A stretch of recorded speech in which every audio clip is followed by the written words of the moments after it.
Hello everyone and welcome back to my channel. I'm Alexa Allen and each week I talk about a new true crime, conspiracy, or mystery. Thank you guys for stopping by. This week I really went back and forth between even posting a video or not because of what's going on in the world right now. I'm really emotionally exhausted with all of that, but it's good to keep a routine for me, so here I am. New background.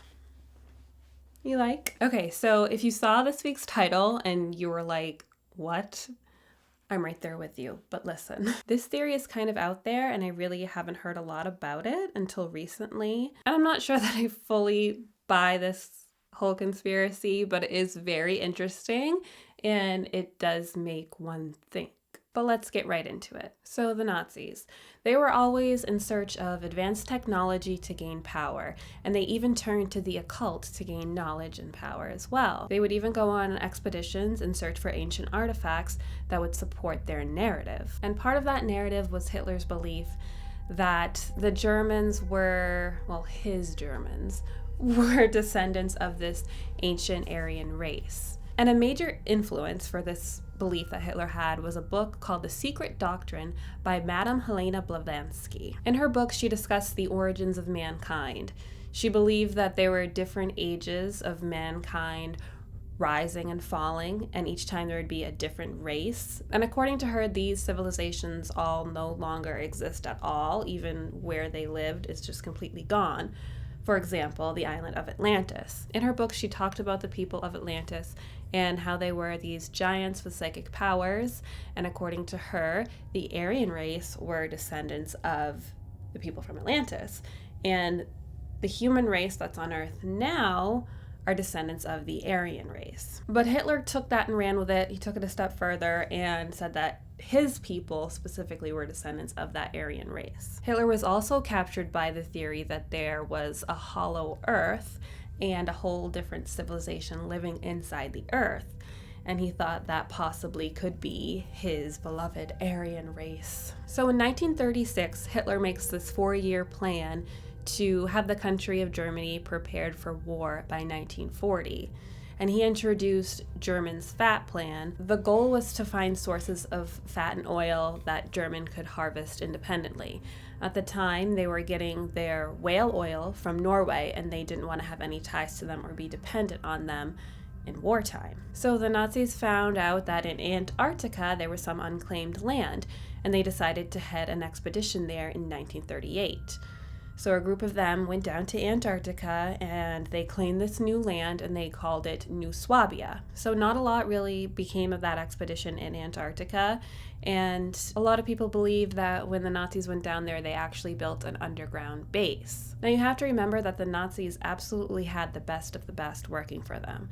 Science, exploration, medicine, they absolutely had the resources to pull this off if they wanted to. So now we're going to get into some of the reasons why people think this. When the war ended, there were over 250,000 German soldiers that were unaccounted for. Now we know that 1,600 or so of those missing soldiers were part of Operation Paperclip, and they found refuge here in the US of A. But that's another video. So the theory here is that a lot of these soldiers went down to Antarctica into this secret underground base.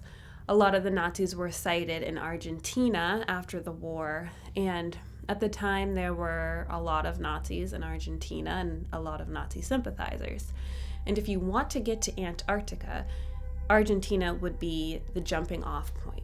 Some people even believe that Hitler was amongst those that escaped. Now the theory is that Hitler died in that bunker and shot himself, and that's what people thought for a long time and a lot still think. But they ended up doing forensics on that skull that was found, and they figured out that it belonged to a woman. So there's never any physical evidence of Hitler actually being dead. During the Nuremberg trial, Officer Karl Donitz stated, "The German submarine fleet has even now established an earthly paradise, an impregnable fortress for the Führer, Hitler, in whatever part of the world." And even though he didn't specifically say where this paradise was, a lot of people thought Antarctica. After the war, a Nazi sympathizer, Ernst Zundel, claimed that a trusted group of men had been able to board a ship and escape. They then would enter the Earth through a hole in the South Pole. Once inside that hole, the Nazis would build an army to take over the world. An army that could count on revolutionary round flying vehicles, which we now know as like flying saucers. Some German soldiers even said they made multiple trips down to Antarctica with digging and mining equipment. Okay, so now we're going to tie in those flying discs that he was talking about. During World War II, there were dozens of sightings of these unidentified flying objects, UFOs. The troops would go on to nickname them Foo Fighters, which I never knew that's where the band name came from. I love that band. Pilots flying over Western Europe by night would report seeing fast-moving, round flying objects. They were described as glowing and fiery and moving in rapid movements. Pilots would say they appeared to be moving as if they were under intelligent control, but they couldn't be shot down or outmaneuvered. Some of the pilots even said they thought they were being toyed with, that these UFOs would come close to them and then just vanish. Aeronautical engineer Roy Fedden would later say the only craft that could reach these capabilities were those being created by the Germans towards the end of the war. He stated, quote, "I have seen enough of their designs and production plans to realize that if they had managed to prolong the war some months longer, we would have been confronted with a set of entirely new and deadly developments in air warfare." End quote. He also added that the Germans were working on some very unusual aeronautical projects. There have also been multiple sightings of UFOs with the Iron Cross on them. People said to have encounters with extraterrestrials would claim that they speak what sounds like German and would wear Nazi attire. Some believe that this is because the Germans gained alien technology through direct communication with extraterrestrials. Okay, so we're going to jump forward a little bit to 1946, when the US decided to put together their own expedition to Antarctica called Operation High Jump. Operation High Jump commenced August 26, 1946, and it would end in late February 1947. It consisted of 13 ships, 33 aircrafts, and nearly 5,000 men. At the time, the mission was classified, and the goal of the mission was to establish a base in Antarctica, test equipment in frigid conditions, and develop new techniques for maintaining air bases on ice. So when they were down there, things didn't go exactly as planned. There were a few accidents. One of them was that a plane crashed into a mountain. The plane had 9 men on it, and 3 of them would die. The rescue team didn't even come for another 2 weeks, so those men were stranded out there for quite a while. There was also a submarine that crashed into a block of ice and had to turn back around to New Zealand. Another accident that occurred was while unloading this piece of equipment that was a big roller to make an airstrip. It actually crushed one man and killed him. They ended up calling off the expedition early, and when they got back, the leader of the expedition, Admiral Byrd, gave a press conference. He gave a statement saying, "I'm not trying to scare anyone, but the US should adopt measures of protection against the invasion of the country by hostile planes coming from the polar regions." So, people that believe the conspiracy theory that the Nazis are in Antarctica kind of took this as a little bit of a... And a lot of the information regarding the details of what happened during Operation High Jump are still classified. Not long after Admiral Byrd gave his press conference, he was forced into retirement. Okay, so this is something else that I found very bizarre. Admiral Byrd's son, Richard Byrd Jr., was said to have idolized his father. And after his dad died, he went on to support his dad's ideas and spread the message of his beliefs, and was eager to provide information about his dad's expeditions. In 1988, Richard Byrd Jr. was 68 years old at the time, and he was invited by the National Geographic Society to the ceremony to honor his father in Washington. Richard Jr.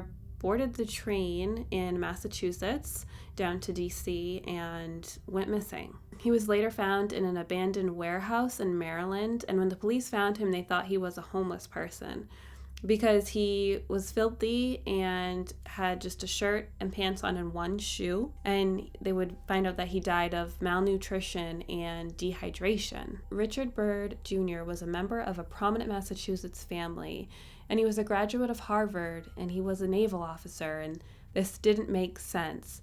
His son in an interview said that he was very confused about why this happened to his father. It just did not make any sense. So this really just like creeped me out when I read it. Like, he was eager to share his information about his dad's expeditions, and it seemed like the Navy really wanted to shut down his dad when he started talking about his expeditions. So did they shut down his son too? It's just very strange. There's also the issue of James Forrestal.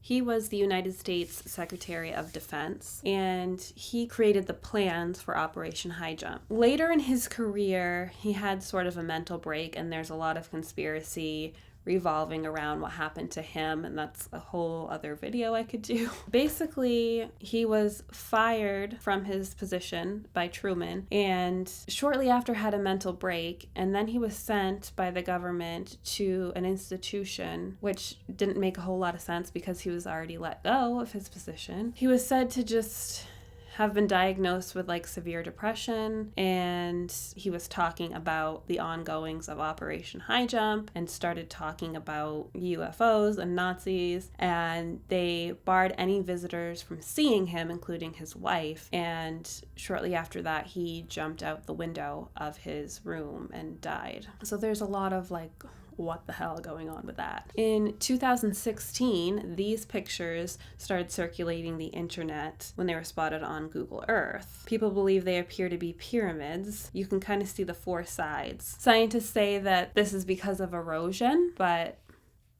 some people think otherwise. You can definitely find a lot more related to conspiracies in Antarctica.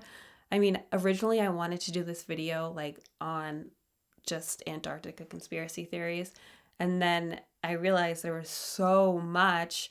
I kind of pinpointed it down to this whole Nazi underground base theory, and that took up plenty of time. So if you guys have heard of this or have thoughts or opinions about it, definitely let me know in the comments down below. I'm always curious to hear what you guys think. Thank you so much for stopping by, and I'll see you guys next time.